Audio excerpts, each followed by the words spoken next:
Welcome back to 7 Science Questions and Why They Matter. In our last video, we saw that Dr. Luke, who was the author of the Gospel of Luke and the book of Acts in the New Testament, in the 3rd chapter of his Gospel gives us an unbroken genealogy from Adam through Christ. That genealogy lists 76 generations, and if we give a generous estimate of 50 years per generation, being generous to an old Earth viewpoint, that totals 3,800 years from Adam through Christ. Then we simply add 2,018 years from the birth of Christ to today, and the total comes to 5,818 years. And usually we just round that up to about 6,000 years.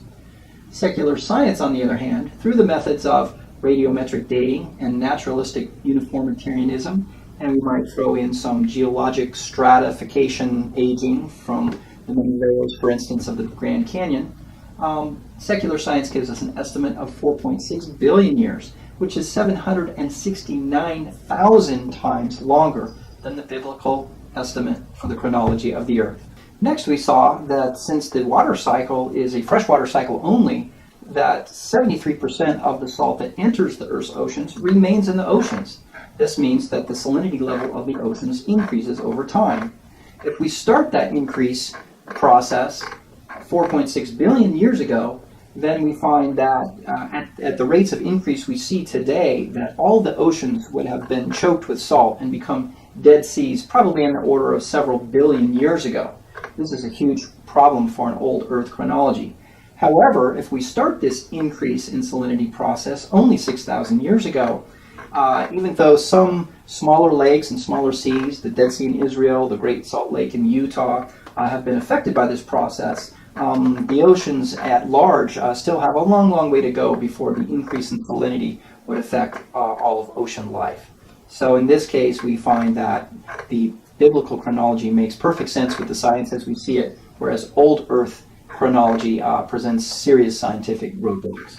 Did you know that Darwin's research shows conclusively that the Earth cannot be millions or billions of years old?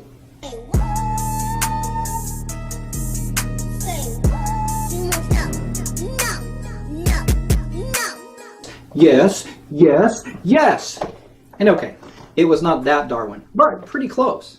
It was actually Charles Darwin's son George, an accomplished astronomer, who was first to discover that the moon is slowly spiraling away from the Earth at a rate of about 4 centimeters or 1.6 inches per year. While at first this may seem insignificant, realize that at that rate, only about 1 billion years ago, the moon would have been so close to the Earth that daily fluctuations in the tides would have been at catastrophic levels, and this would have made it impossible for any sort of life to survive in coastal environments.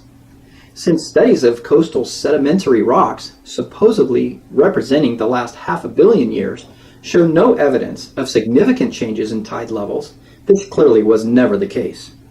In addition, about 1.3 billion years ago, or about a third of the supposed age of the Earth, the moon would have been in contact with the Earth. This also gives us an appreciation of how big a number 1 billion really is. This is another huge scientific barrier to the theory of an old Earth that is billions of years old. But if the Earth is young, on the order of, say, 6,000 years or so, the growth in the distance from the Earth to the moon would be 769,000 times less. And the 1.6 inches of annual lunar drift really present no problems for a long time to come. Folks, once again, the evidence of the rates of change we observe today, which represent out of equilibrium physical processes, they do not support long ages for the Earth, but they are in excellent harmony with the biblical chronology of roughly 6,000 years. When considering the change in distances from the Earth to the moon, Luke's history of the Earth wins again.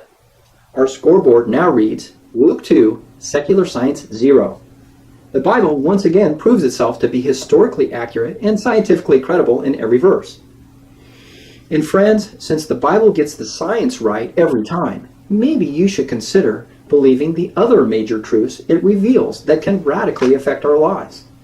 Namely, that we're all sinners compared to the perfection and holiness of our Creator God. Because of this, we need to be saved and forgiven through the sacrificial love of the only sinless man ever to have walked the earth, Jesus the Christ. By coming to earth, and being willing to give himself on a cruel Roman cross, he made the way for us to be forgiven, to get right with our perfect Father, and to live the life he intended us to enjoy, holy, happy, and healthy, with Christ living in our hearts. Open your heart to him today, and you can know the joy of eternal life. We'll see you next time here on 7 Science Questions and Why They Matter.